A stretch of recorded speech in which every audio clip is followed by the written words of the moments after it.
Ebibiina by'obufuzi byeteekerateekera akalulu ka bonna aka 2021 banna FDC bategezezza nga bwe bali mu nteekateeka ey'okutegeka okulonda Anabakwatira Bbendera ku bwa pulezidenti mu kalulu akajja. Okusinziira kwa myuka omwogezi w'ekibiina kino John Kikonyogo ategeeza nti abaagala okuvuganya ku kifo kino beeteeketeeke kuba obudde bwonna bakutandika okubasunsula. Tunaba tumaliriza bino ebyokutereeza structures zaffe tujja kuyita bannayuganda bonna abaagala okwesimbawo aba FDC balina card baleeta okusaba kwabwe tuwandiike electoral commission tugenda kutandika okunoonya akalulu k'aba presidential candidate baffe nga era twakikola myaka 5 emabega mujjukira batambula Uganda yonna ne bagenda abeebuuza ku bantu ne balyoka bakomawo ku headquarter ne tulondamu omukubbo.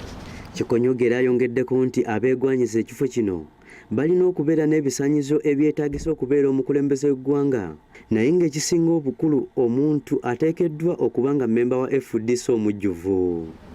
Ziri mu constitution kati olina okuba nga olina ebisaanyizo ebikufuula pulezidenti wa Uganda. Ekyokubiri olina okuba nga oli member wa FDC, card holding member wa FDC. Ndoza ebisaanyizo byokka ebikulu bibiri. Ono wabula wabuddemu nti nga FDC terina muntu yenna gwe bakkiriza kutandika kwebuuza ku bantu ku by'okwesimbawo ku bwa pulezidenti era bw'atyo n'asaba abo abatandise okwegwanyiza ekifo kino okubeera bakkakkamu balinde akaseera nga katuuse.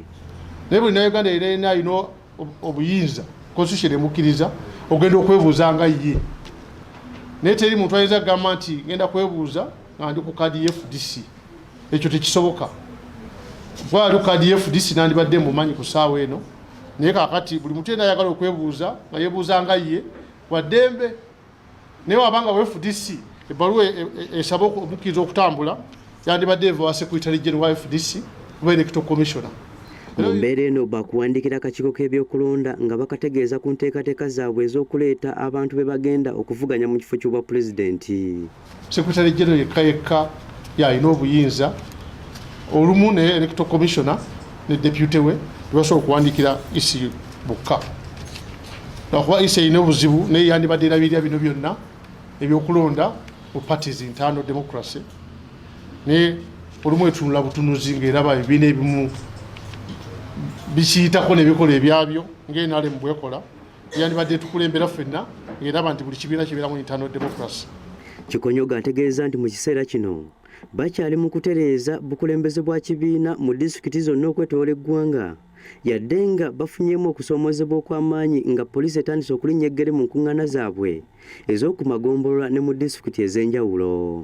Gloria Namayanja y'abaddeyo ku Radio TV Amasukulu.